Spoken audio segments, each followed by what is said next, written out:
Olá, estamos de volta com mais um Papo de Negócios, o videocast do portal Movimento Econômico. E hoje nós vamos falar de sorvete, vamos falar da Frost, uma empresa cearense que conta com mais de 100 lojas espalhadas pelo Brasil e produz mais de 8 milhões de potes de sorvete por ano.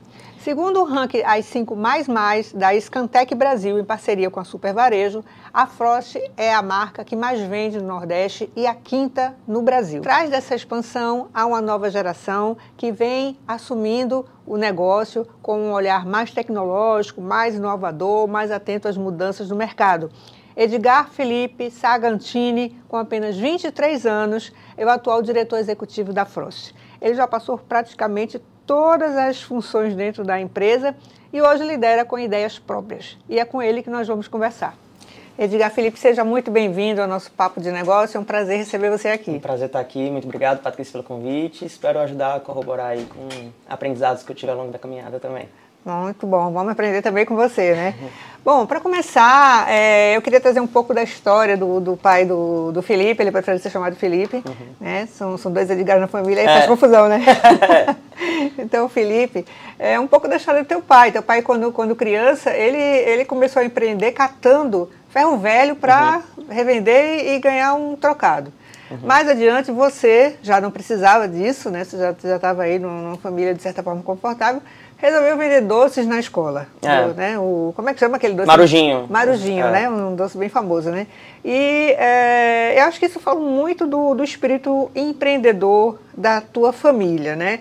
Sim. O empreendedorismo é algo que se aprende ou que nasce com a gente? O que é que você acha? Isso é uma excelente pergunta, Patrícia. Assim, eu acho que o empreendedorismo ele é desenvolvido, sim. Eu acho que você tem como aprender a lidar com isso, porque é uma luta diária, é um desafio, né, de muitas vezes você quebrar, ter um problema para resolver todo dia diferente, mas às vezes você não consegue resolver todos os problemas, e então acho que você tem que sim aprender a lidar com isso.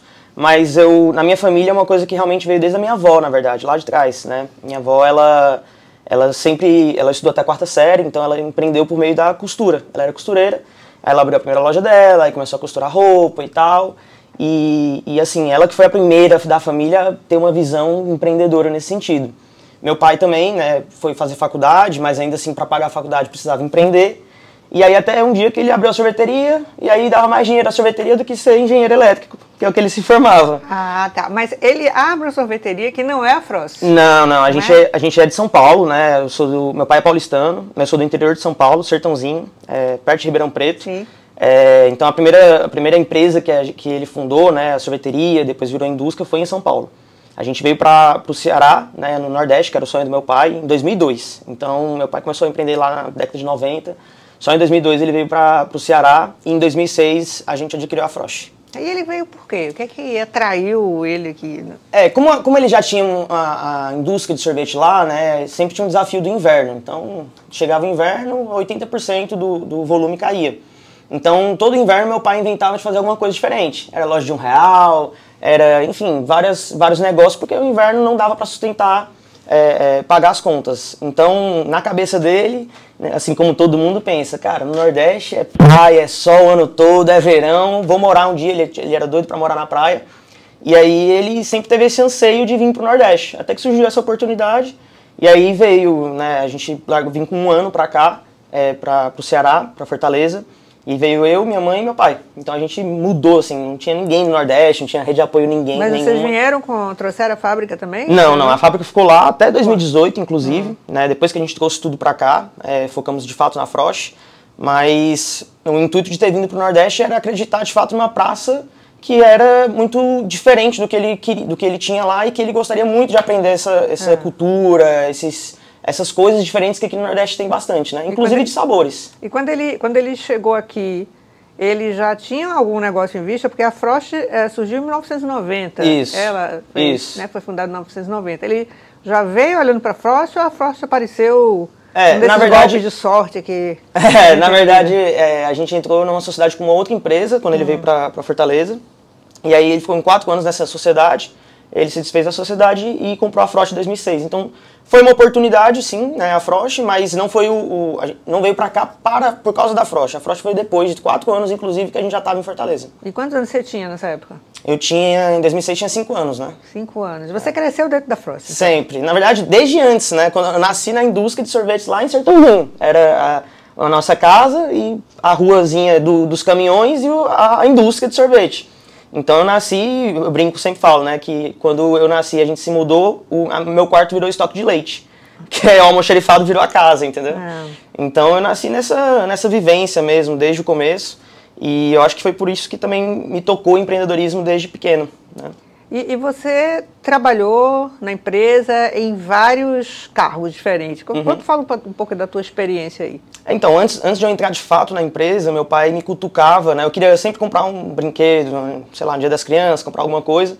E aí meu pai me incentivou a vender marujinho na escola, para ter minha própria renda, né? Isso com 10 anos. E aí eu comecei dessa forma, comecei a gostar de ganhar dinheiro, descobri que eu vendendo 50 marujinhos todo dia, eu ganhava R$50 por dia, e uma criança de 10 anos com R$50 por dia tá rica. Então eu percebi logo em uma semana que eu conseguiria o meu objetivo. E aí no final da semana meu pai chegou e falou assim, foi fazer um encontro de contas, né? Ó, você vendeu 200 marujinhos, cada marujinho é 30 centavos, o isopor é R$20. E aí minha mãe ficou pé da vida, né? Não vou cobrar isso dele, ele já vendeu marujinho e tal. Não, mas ele tem que aprender o valor do dinheiro e o custo do produto também, porque não é simples assim, né? Aí eu fiquei mais uma semana vendendo marujinho para conseguir meu objetivo. Então assim, eu comecei dessa forma, né, sendo incentivado pelo meu pai, aprendi a gostar de vender. Sempre fui uma pessoa que estava mais para frente nesse sentido em vendas.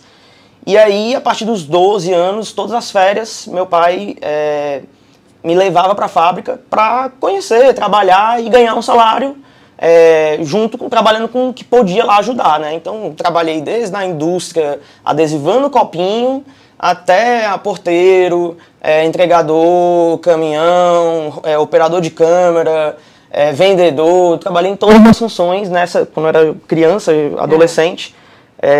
Então, todas as férias, dos 12 aos 16, eu ia para lá na Frost trabalhar. E o que é que esse caminho, né, de dentro para fora, te ensinou sobre liderança? Demais, demais. Eu costumo falar, Patrícia, que a liderança, na minha visão, ela nasce na simplicidade.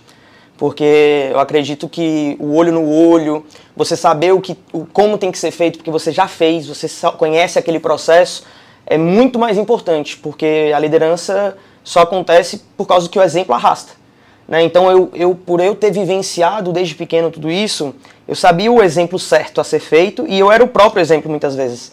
Então, eu não precisava ditar o que era para ser feito, e sim fazer, porque eu já fiz, já conhecia o processo. Então, acho que a liderança foi muito genuína, muito por causa disso, porque além das pessoas que me viram desde pequeno lá, aprendendo, perceberam com o crescimento da empresa, do que a gente estava projetando e fazendo, e viu que dava para ser feito muitas coisas que a gente não conseguiria imaginar sem aquele líder que estava nascendo ali. Então, acho que foi muito genuíno, foi muito natural ao longo dos anos.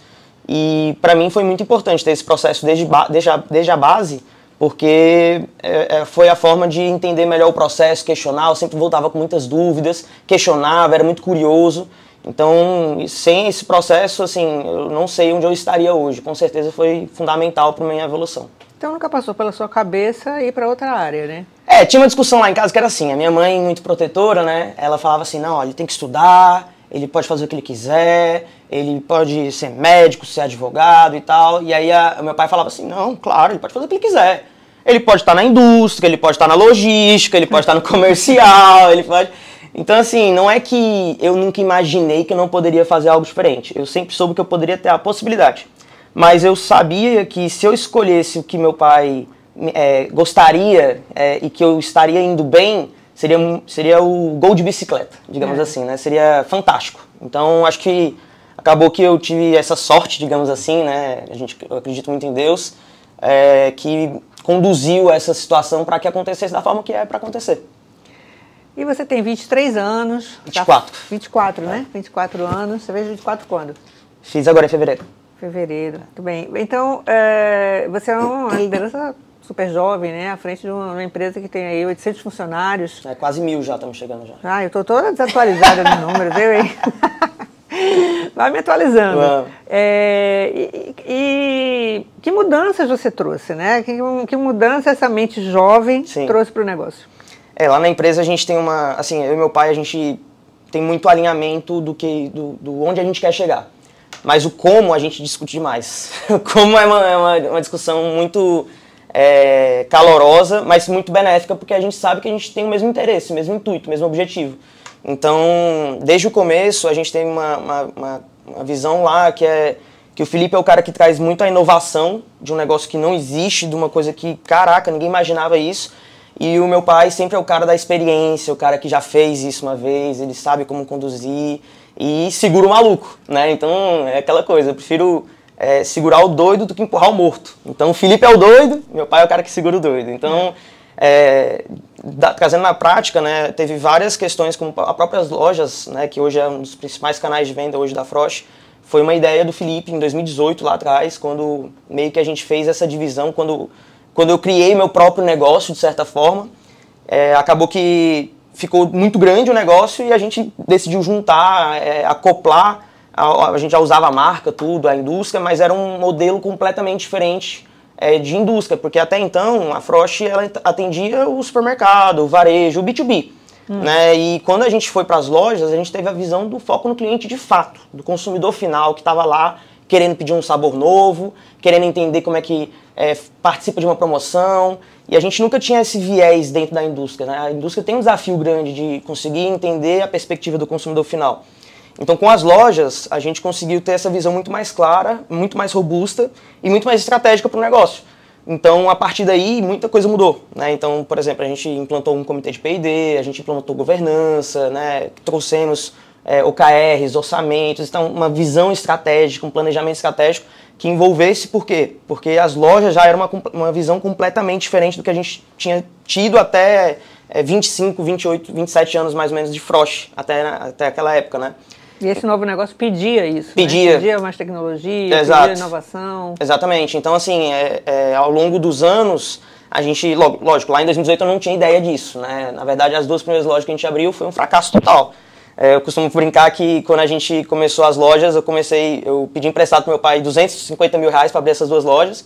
Ele acreditou muito na ideia, óbvio, ele me apoiou demais na estruturação, porque ele já teve sorveteria. Mas ele sempre falava assim, né? Não vou montar mais sorveteria não, porque até os 34 anos eu trabalhava de domingo a domingo. Porque eu fechava o caixa, aí eu ia para outra loja, aí não sei, eu falei, beleza, pai, deixa comigo. Eu tenho até os 34 anos para trabalhar de domingo a domingo.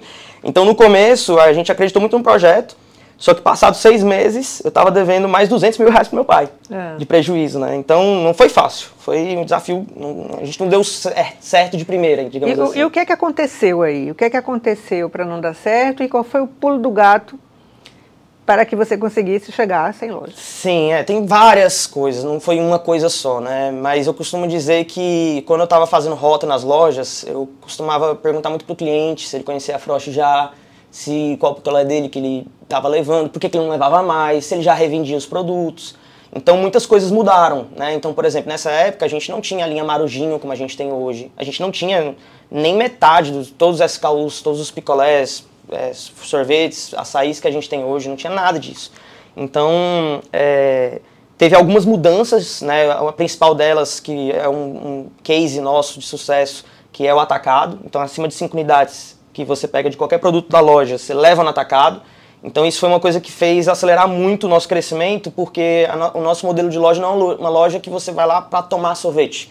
Você vai lá para se abastecer o seu sorvete da sua casa. Mas quando você criou ele já tinha esse conceito? Não, tinha o conceito, mas não, o como não era esse. O como não era 5 unidades, o como era o preço é barato. Então acabava que as pessoas não entendiam o conceito que a gente queria implantar com aquela loja, entendeu?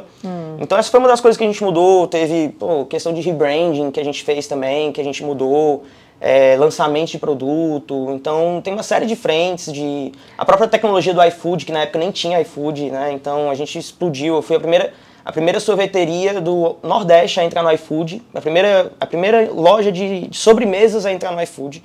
Então, assim, a gente teve um crescimento muito grande nisso também. E todas são coisas que, imagine, em 2018, para uma indústria de sorvetes falar sobre isso. Era completamente utópico. E eu já estava tentando fazer isso, batendo a cabeça na parede, não dava tanto certo. Mas aí, com muita persistência, muitas mudanças que a gente foi aprendendo ao longo do caminho, a gente conseguiu trazer o resultado que a gente precisava para conseguir escalar o negócio. As 2 primeiras lojas deram esse prejuízo aí, né? Depois de 6 meses, quase o mesmo valor que você investiu. Sim. Mas você abriu a terceira. Na verdade, eu cheguei pro meu pai, aí eu mostrei a DRE pra ele, né? Meu pai não sabia tanto da área financeira, eu já estudava muito sobre isso. Aí foi apresentar a DRE pra ele, porque na época nem a Frost tinha DRE, né? Aí eu falei, não, a loja vai nascer com DRE, tudo bonitinho e tal. Aí ele viu o buraco, né? O furo lá, e eu falei assim, pai, a gente tem que... Isso não quer dizer nada. Não quer dizer que deu errado as lojas. A gente precisa abrir mais 3 pra dizer que deu errado. Aí ele... Como assim, Felipe? Tu tá doido? E tal. Só que ele acreditava, ele entendia. Eu não falava aleatoriamente. Tinha dados, tinha estudo, olhava o ponto, olhava outras oportunidades. Então, ele acreditou muito em mim, assim, teve muita paciência comigo e muita perseverança. Mas aí, quando a gente abriu essas novas 3 lojas, em pontos diferentes, em bairros diferentes, 2 delas deu muito certo. E aí foi quando a gente falou assim, cara, dá pra dar certo. Vamos corrigir aqui o que estamos entendendo que tá errado e vamos fazer mais. As 2 primeiras permaneceram no mesmo local até ou hoje, mudaram? Na verdade, até hoje, essas 2 lojas, a gente nunca fechou nenhuma loja, né? Todas as lojas da Frost, ou elas mudaram um ponto porque era um ponto pequeno, a gente foi para um ponto maior, ou foram realocadas para uma galeria melhor, um ponto melhor, né? E essas 2 lojas são exatamente esse caso. Até hoje eu tenho essas 2 lojas, né? Elas mudaram para um ponto maior, muito maior. Essa da Washington Soares, por exemplo, foi de um ponto de 80 para quase 200 metros. E a da José Walter era uma loja bem pequenininha, de 27 metros, e hoje está numa loja também de 80 metros. Então, a gente passa por lá e vê toda a história que a gente passou, né? O começo da história. O começo da história, e hoje as pessoas falam muito dessas lojas. Falam assim, cara, essa loja é mais antiga e tal. Eu falei, pois é, mas você nem conheceu a antiga dela, porque era ali do outro lado, era mais escondida. Ainda tem a foto dela? Temos. Um álbum da família. Uhum. Agora, o que você estava vendo naquele momento em que você chegou para o seu pai e falou, tem que ter mais 3 lojas? Você viu o quê? Você via uma maior exposição da marca? Sim. Você via um público novo que você queria atingir? O que você estava vendo ali naquele momento? Assim, Patrícia, eu vi que a gente tinha uma margem melhor, porque como a gente vendia para o supermercado e eu depois estava vendendo para o consumidor final, eu estava pegando toda a margem do meu cliente, né? Então, na prática, eu vendia mais barato para o consumidor final e eu tinha mais margem do que quando eu vendia para o B2B. Então, esse é o primeiro ponto. De cara, eu falava assim, cara, esse negócio é mais interessante porque tem mais margem. Ponto. A questão é porque a gente não tinha quantidade de ticket suficiente para dar o mínimo necessário para a loja ficar no positivo. E aí eu descobri que a gente não tinha marketing, eu descobri que a gente não tinha uma marca, que a gente não tinha uma inauguração. Então, a gente foi aprendendo nas outras lojas que a gente foi inaugurando. Então, eu não inaugurei a loja. A inauguração da loja foi as meninas contratadas, treinadas, e eu panfletando na frente do shopping. Você abriu a loja? Eu panfletando lá, ó, a gente abriu uma loja ali e tal, venha conhecer. Então, hoje a Frost tem uma estrutura, um teste AB que a gente fez. Ó, isso aqui dá certo assim, isso aqui não dá certo assim. Então, esse aprendizado, ao longo dessas 126 lojas, faz com que a próxima loja vai ser a melhor nossa. Então, hoje, a nossa melhor loja não foi uma que a gente já inaugurou, é a próxima. Que a próxima, ela consegue consolidar todos os aprendizados que a gente teve ao longo desses anos. E a próxima vai ser aonde? Tem várias próximas. tem umas 10 em obra, pelo menos, aí. Todo mês a gente abre 6 lojas, pelo menos umas 6 lojas. Esse ano a gente deve fechar aí com 160, 170 lojas. Quanto tempo você levou entre a abertura dessas lojas e o momento em que vocês alcançam a liderança nas vendas de sorvete no Nordeste? Boa. Em 2018 a gente começou esse projeto, final do ano. Em 2020, em meio à pandemia, eu abri 15 lojas, porta fechada, com balão para fora e falando, inauguramos, em meio à pandemia. Então também foi uma outra loucura, porque estava todo mundo fechando loja e eu pegando os pontos para alugar a loja e vamos para cima, vendo oportunidade onde muitas pessoas não viam oportunidade. Então a gente correu um risco muito grande, óbvio, mas eu não conheci quase ninguém que fez o que a gente fez, né? Então, de certa forma, até na pandemia, a gente cresceu muito em abertura de lojas. Então, em 2022, em 23 a gente finalizou 100 lojas, 24, aliás, desculpa, no final de 24, que a gente fechou com 100 lojas, e em 2020 eu estava com 20 lojas no final do ano. Então, a gente abriu 8 lojas nesse processo de pandemia, nesses 3, 4 anos, em estados diferentes, né? Porque até então a gente tinha testado o Ceará, a gente falou, não, vamos testar no Piauí, porque lá é diferente. Como é que é o público do Piauí? E no Maranhão? E em Pernambuco, né? Então, quando a gente veio para Pernambuco, por exemplo, já era uma praça que a gente não tinha o produto Frost sendo vendido em Pernambuco, nunca teve. Foi uma praça completamente nova que conheceram os produtos da Frost. Então foi um desafio já totalmente diferente. Né? Então cada estado... já estavam no iFood? Sim, nessa época já, mas assim, em Pernambuco a gente não tinha atuação nenhuma. Né? Assim como Paraíba, assim como outros estados. Quando a gente veio para Pernambuco, a gente veio só com loja. E depois que a gente conseguiu adquirir, né, entrar em outros clientes e virar o negócio Frost que a gente já tem, virar em Pernambuco. Mas a gente entrou com loja primeiro aqui. Então já foi uma coisa completamente diferente do Maranhão e Piauí, que a gente já tinha uma estrutura lá, já vendia para o Maranhão e Piauí. Entendi. Entendeu? Então, agora, por exemplo, a gente abriu mês passado 5 lojas em Belém, lá no norte. É uma área que a gente não atua, nunca atuou e é completamente diferente. Muito bem. Então a gente teve que fazer uma campanha, a gente fez um lançamento, que é o picolé de cupuaçu, que é super tradicional lá. E a gente fez um marketing bem agressivo. Então assim, a gente tem hoje aprendizados dessas colheitas, né, de, cara, como é que foi o Piauí? Não, a gente fez isso naquela época, no Maranhão a gente já fez aquilo, em Pernambuco deu certo isso, mas aquilo já não foi legal.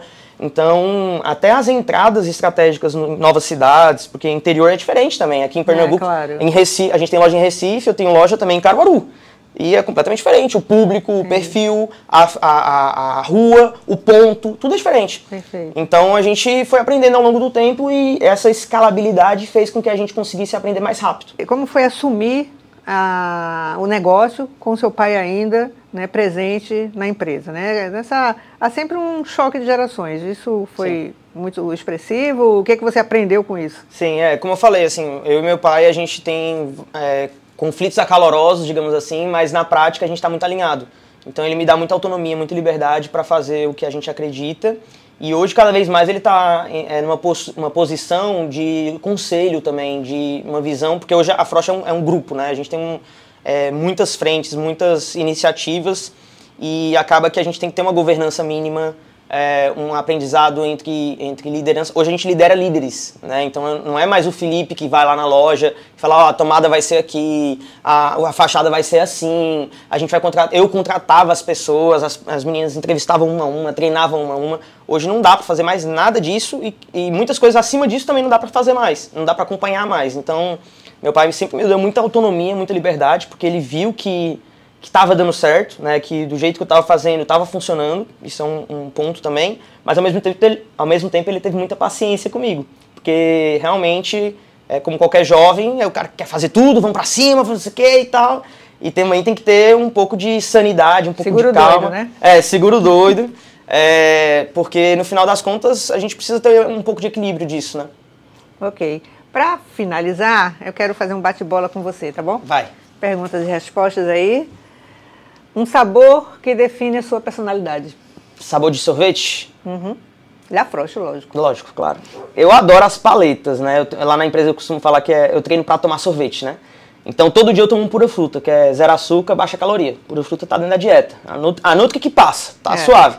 Agora, o que eu mais gosto mesmo é a paleta de super maltinho. Essa aí é incrível. Okay. Um erro que virou aprendizado. Um erro que virou aprendizado. Eu acho que quando a gente pensava em abrir lojas, a gente pensava assim, cara, tem que ter um custo mínimo possível, né? E quando eu cheguei no número mínimo de lojas, ali 30, 40 lojas, eu percebi que eu tinha um problema, um passivo, que era um problema gigantesco, porque eu tinha que reformar essas lojas. E aí eu comecei a perceber que não era mais interessante abrir uma loja que não tivesse uma padronização mínima, porque depois eu tinha que refazer o que eu tinha feito. E que não valia a pena, porque agora eu tenho que fechar a loja, agora a loja está indo bem, aí eu tenho que reformar. Barato que sai caro. Barato que sai caro. Então, acho que foi um erro que a gente aprendeu e conseguimos crescer muito melhor. Hoje a gente tem uma estratégia muito mais interessante e que não é focada só em custo, né? Então, acho que foi um aprendizado muito grande. Uma qualidade que você vê no seu pai? Uma qualidade? Acho que o empreendedorismo dele. Eu acho que meu pai tem uma visão assim de simplicidade nas coisas, assim, ele vê o caminhão, ele vê a roda, ele avalia como é que tá o baú, ele olha detalhes, porque ele fez muito mais ele já entregou muito mais rota do que eu, ele já vendeu muito mais sorvete do que eu, então ele tem uns detalhes, assim, que só ele pega, sabe? Eu acho que isso é admirável, porque é só a experiência que traz isso, não tem como dizer que, vou aprender, não, é difícil, hoje eu já pego muita coisa, já percebo muitas coisas, mas tem coisa que realmente é só a experiência que traz. Eu acho que isso eu aprendo todo dia com ele e eu acho muito massa ter isso nele, né, e que eu possa aprender isso com ele também. E uma palavra que define a Frost? Pura gostosura. A Frost é pura gostosura. Eu acho que é isso. É isso aí. Então, Edgar Felipe, muito obrigada e parabéns Patrícia. pelo empreendedorismo seu, do seu pai, né, pelo sucesso aí que vocês alcançaram com a Frost. E vamos tomar um pouquinho de sorvete daqui a pouco, certeza, né? Com certeza. Obrigada, tá? Obrigado você, Patrícia, pelo convite, pela experiência muito bacana, obrigado. E fica aqui com a próxima vez, a gente traz meu pai também para conversar. Ah, vai ser um prazer, vai ser bom ouvir essa história contada por ele. É, legal, muito bom. Bacana. Obrigada a você também que nos acompanhou até aqui. Assina o canal, compartilha e dá o like, né? Até a próxima.